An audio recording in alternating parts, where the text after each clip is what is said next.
Hello and welcome to Circulate by CDA with me, Stuart Aldis. Today we're going to be talking about adapting to the situation. Well, we certainly are in unprecedented times and we have to change to survive. We have to think out the box. We have to be creative at the moment. And we're seeing businesses adapt to this change already. From small businesses to large businesses, we're seeing a change in the way they work.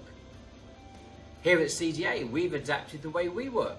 This time last week, just in 1 week ago, we were a team in an office, all sharing and, the normal buzz of a normal office that's throughout thousands of businesses.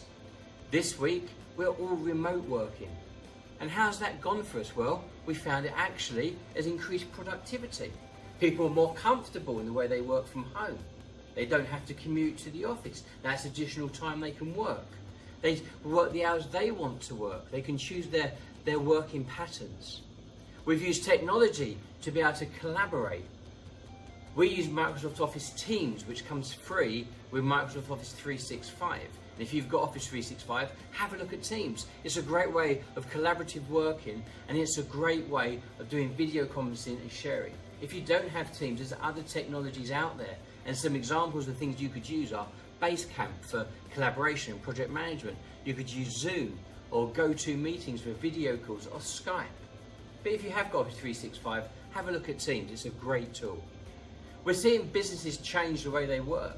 I have lots of my team are regular gym goers, and they've been telling me this week that they haven't been going to the gym classes, they've been doing them by video. So one of my project managers have been doing Pilates via Skype in the gym. I think gyms have been quite inspired by the recent TV advertising campaign for things like Peloton, the home spinning bike.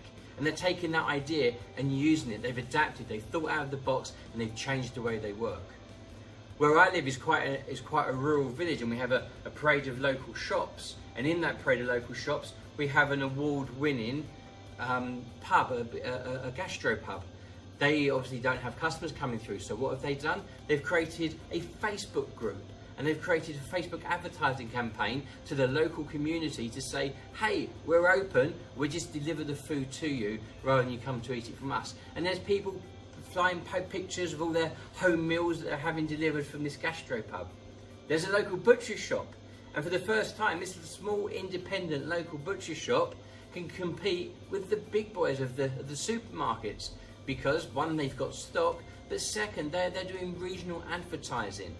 So my local butcher shop, which I drive past every day and have never been into, are now doing online sales. Well, it's not really online. What they've done is created a Facebook page. They've put their orders on there and people just WhatsApp them what they want for their meat order, and the butcher shop send back a PayPal link so that people can pay. They've adapted to the way they work. For the first time ever, I'm now getting my supplies from my local butcher shop. So I have to start thinking, is this a great opportunity?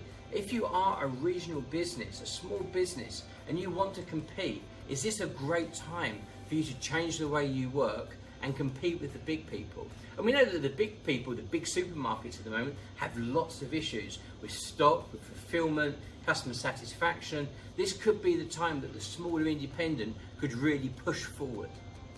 Now, we spoke about restaurants, we spoke about gyms, we've spoken about my local butcher shop. What about if you're a B2B company? So we're a B2B company. We do things like exhibitions. We do digital marketing. We do all sorts of things to raise awareness. And one of those things is networking events. We can't do networking events at the moment, but can we? Well, I actually believe we can. We can just do it digitally instead. And that's part of the thinking behind this group that you're currently involved with today. A place where we can share and collaborate. Now, what can you do in the short term if you are reliant on exhibitions, if you are reliant on networking events, if you are reliant on people spreading the word about your business? What can you do at the moment? Well, in the short term, you have some digital marketing options. You might have heard of things like Google AdWords. It's got many different names: Google AdWords, pay-per-click, sponsorship on Google, basically buying traffic to your website. You can do email marketing. Email marketing is a very effective way of driving traffic to your business. You can get your message and your point across very, very quickly. Paid social media campaigns is a quick an easy win to target regional and your demographic to get some interest in your business. Now, all of these are digital marketing, which are going to drive campaigns to your website. So I would also urge you just to check your website over, and is it working correctly?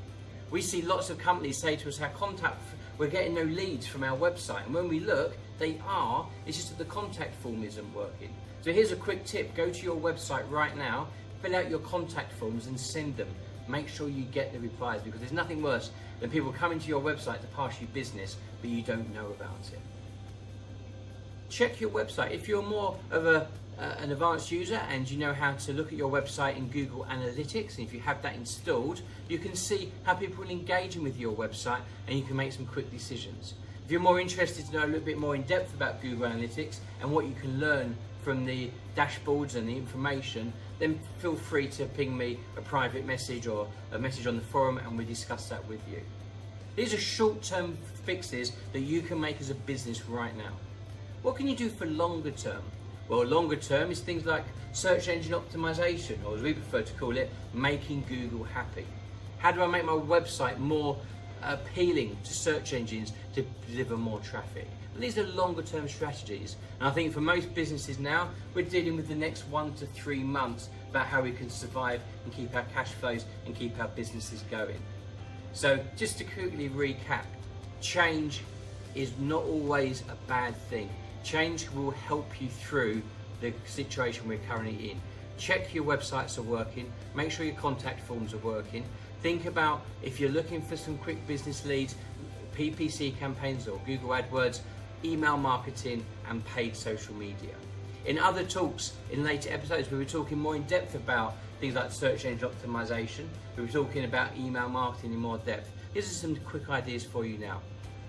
Now, this is Friday, and obviously it's the weekend before Mothering Sunday, so I'd just like to end this talk today by saying stay well, keep safe, and to all the mums out there, a very happy Mother's Day on Sunday. Thank you for watching.